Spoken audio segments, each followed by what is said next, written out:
हे मी आज प्रामाणिकपणे तुम्हाला या व्हिडिओतून सांगतो, कारण मला माझ्या दत्त आईवर पूर्णपणे विश्वास आहे आणि जी मी सेवा सांगतोय ती सेवा साक्षात दत्त आईने सांगितलेली आहे.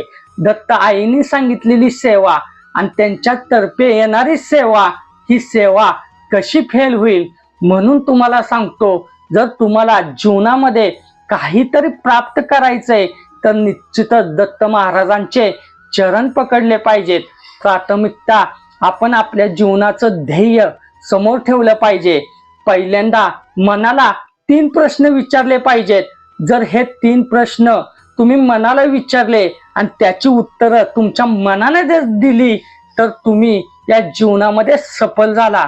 म्हणून समजा, मी कोण आहे, मी इथे कशासाठी आलोय आणि मला करायचंय काय, हे 3 प्रश्न इम्पॉर्टंट